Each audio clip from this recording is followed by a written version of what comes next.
yow man la foo jàngee ñu bopp ndax ñun ñëpp a ko bokk waaye comme ni ko soxna Fatou waxee léegi rek dañuy sant yàlla ndax ku sañ ta bañ nangu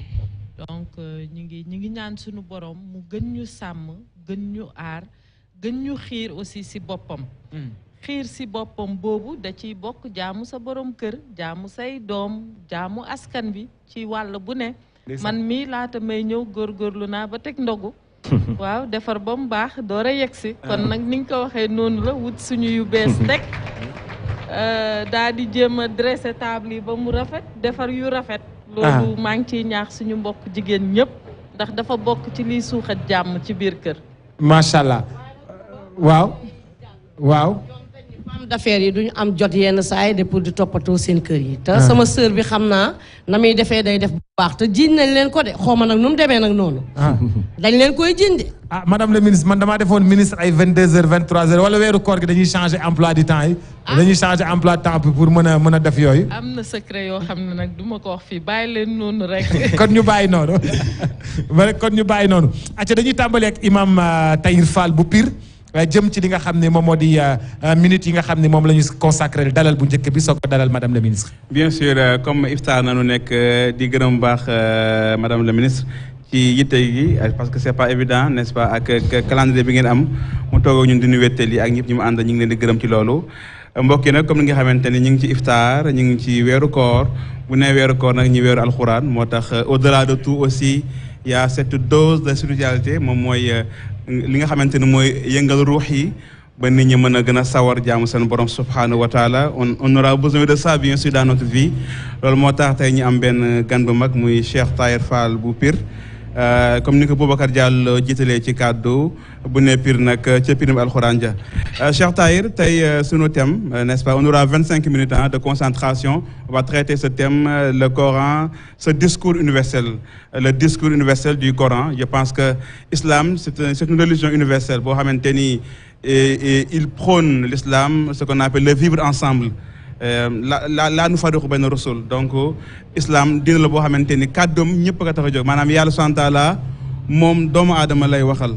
doomu aadama bi fu mu mën a nekk ci kaw fu mu mën nekk imma shakiran imma kafura c'est un discours universel mais loolu Cheikh Tahir moo koy préciser Cheikh Tahir un discours universel mooy discours boo xamante ni ñëpp mën nañ ko dégg alxuraan muy benn kàddu boo xamante ni ñenn ñi lu ko jàppee mooy li ko tax a jóg muy benn religion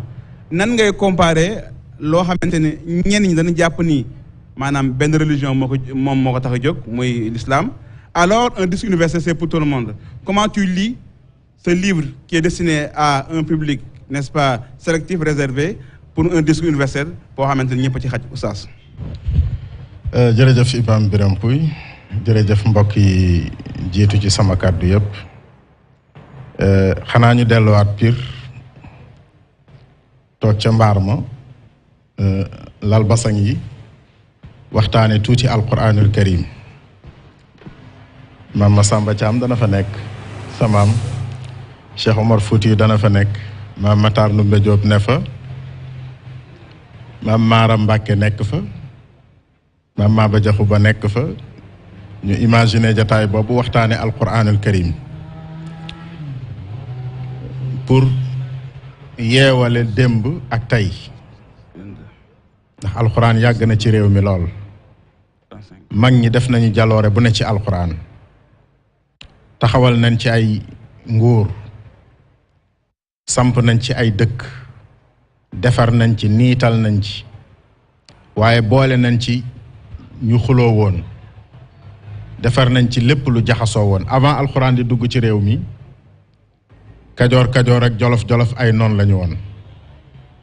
waalo waalo ak séeréer ak tukulóor ay noon lañu woon mais bi alquran ñëwee ñu jàng ko ñoom ñëpp dañoo nekk ay mbokk bëggante te yàlla tax parce que yàlla moo boole xol yi te xol yi ci loxol yàlla la nekk discours universel nag buñ ko bëggee introduire ci alquran li ñuy njëkk a wax mooy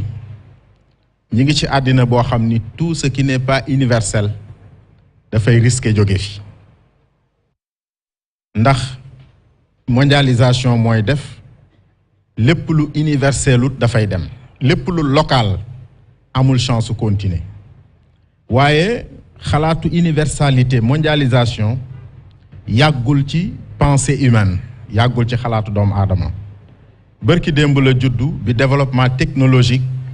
xëttalee àddina bi ci la nit di commencer di xalaat la pensée universelle la mondialisation na nangam ak nangam ñoo loolu moyen technologique yi moo ci yóbbu nit mu xalaat ko alquranul karim nag dikk na junni at ak ñeenti téeméer poser le discours universel te fekk na lu ñuy wax révolution technologique ñëwagul jamono bi alxuraan di poser l'universalité jamono boobu bu nit jaakaarloog nit 1 kilomètre bu waxanteeg moom du ko dégg et pourtant boobu yàllaa ngi wax ak àddina bi yépp boo jàngee Fatiha léegi nag am na gaa ñoo xam ne dañuy firi mu kawe jàng soratu Baqara jàng soratu Maïda Nisa jaxase xel yépp ñun dañoo bëgg exemple yi ñu jël yépp ñu jël ko ci saar yu gàtt yi parce que ñoom mi ngi ñoom ja góorgóorlu nañ ba mokkal Fatiha waaw góorgóorlu nañ boo jàngee Fatiha boo nee alhamdulillahi rabbil alamin alamin mooy lan les univers c'est plus que l'universalité c'est les univers yàlla borom mbindeef yépp la borom univers yépp la bi ngay sant yàlla sante woo ko parce que mooy sa borom yow sante woo ko parce que mooy borom àddina bi nga nekk sante woo ko parce que moo bind bi àddina bi nga nekk mais da nga koo sant parce que moo bind univers yépp kon ci première saar wi ngay njëkk a jàng ci alxuraan ci ngay njëkk a dégg le discours universel muy rabbil alamin muy alamin rek déjà yonentu sallallahu alayhi wa sallam nan la évoluer ak alxuraan ci discours universel parce que dafa am évolution bien sûr xëyuñu benn bis rek ni l'universalité non yonentu bi dafa commencé yàlla ni ko yaa ayyuhal muddaththir qum fa anzir yow mi ñu sàngu jógal sàngaay tëdd du say mbir danga war a waare ñan lay waar këram fa anzir këram rek la waaroon mu toog tuuti mu ni ko dépassel kër gi waaral sa pénc ñi nga bokkal ndey ñi nga bokkal baay xeeti soqi koo ci Quraysh wa anzir ashirataka al aqrabin muy deuxième pas bi woowal sa dëkk sa contrée li la wër mu woo Quraysh loolu bi mu koy def dafa taxaw ci kaw Safa ak Marwa dafa yéeg ba ci kaw montagne bi yuuxu ñépp génn keroog la tabat yadaa abi lahabin wàcc bi mu waxee ba pare Abu Lahab dani ko ali hada daawtana tabban laka saa'ira al yawm yàlla fayil ko ni tabbat yadaa abi lahabin wa tabb